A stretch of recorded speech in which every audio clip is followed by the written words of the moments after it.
দেশ জুড়ে রাষ্ট্রপতির পদত্যাগ গুঞ্জন, বিভিন্ন মহলে আলোচনা। যে কোনো সময় স্পিকারের কাছে পাঠানো হবে মোহাম্মদ শাহাবুদ্দিনের পদত্যাগপত্র। এখন শুধু সময়ের অপেক্ষা। এদিকে আন্তর্জাতিক বার্তা সংস্থা রয়টার্স জানিয়েছে আজই পদত্যাগ করতে পারেন রাষ্ট্রপতি মোহাম্মদ শাহাবুদ্দিন। এ নিয়ে জানাতে আমাদের সাথে যুক্ত হচ্ছেন সহকর্মী মুহাজির হক। মুহাজির, আপনি জানাচ্ছিলেন দেশ জুড়েই আলোচনায় রাষ্ট্রপতির পদত্যাগ ইস্যু। সবশেষ আপনার কাছে কি খবর রয়েছে এই মুহূর্তে? আর বঙ্গভবনে রয়েছেন, সেখানকার পরিস্থিতি কেমন দেখছেন?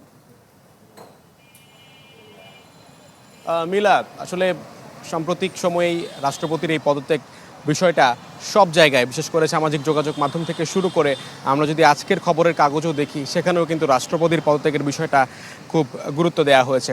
এবং শুধু এখন থেকেই না, বলা যায় যে এই যে গেল নির্বাচনটা হলো, সেই নির্বাচনের পরপরই রাষ্ট্রপতি শাহাবুদ্দিনের যে এখনও টিকে থাকা বা তার যে এখনও থেকে যাওয়া, সেই বিষয়টা নিয়ে সবসময় কিন্তু বিরোধী দলের যারা রয়েছেন বিশেষ করে তারা সবসময় আওয়াজ তুলতেন। এবং সেই জায়গা থেকে আমরা জানি যে রাষ্ট্রপতি তিনি গেল 2023 সালের 24শে এপ্রিল দেশের 22তম রাষ্ট্রপতি হিসাবে তিনি শপথ গ্রহণ করেন।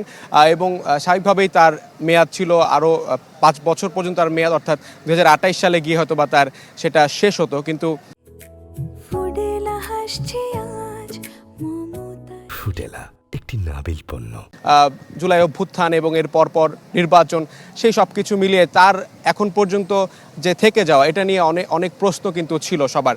তবে সংবিধান অনুযায়ী বারবার বলা হচ্ছিল সংবিধানের কথা, সেই সংবিধান অনুযায়ী তার এই অবস্থানের কথা সবসময় সরকার থেকে জানানো হয়েছিল। এবং আপনি জানেন যে তার পদত্যাগ নিয়ে এখন পর্যন্ত যে ধোঁয়াশাটা রয়ে গেছে, যে তিনি আসলে আজকেই করবেন কিনা, এবং এটা খুব জোর দিয়ে বলা যাচ্ছে না। বলা যায় যে সম্ভাবনা আছে। বিশেষ করে আমরা গণমাধ্যমের কয়েকটা সূত্র ধরে আমরা বলতে পারি, রয়টার্স এরই মধ্যে এই খবরটা প্রচার করেছে যে আজকে তিনি পদত্যাগপত্র জমা দিবেন। এবং এই কারণে স্পিকারের এটার সাথে, এটা যদি স্পিকার আজকে দেশে আসেন তাহলেই আসলে এটা সম্ভব হতে পারে। কারণ তিনি পদত্যাগপত্রটা স্পিকারের কাছে জমা দিবেন এবং এর পর তিনি যদি পদত্যাগ করে ফেলেন, এটা সংবিধান অনুযায়ী অন্তর্বর্তীকালীন রাষ্ট্রপতি অথবা ভারপ্রাপ্ত রাষ্ট্রপতি হিসাবে স্পিকার সেই দায়িত্বটা নেবেন। এবং এরপর 90 দিনের একটা প্রক্রিয়া রয়েছে, এরপর সংসদ নতুন রাষ্ট্রপতি নির্বাচিত করবে।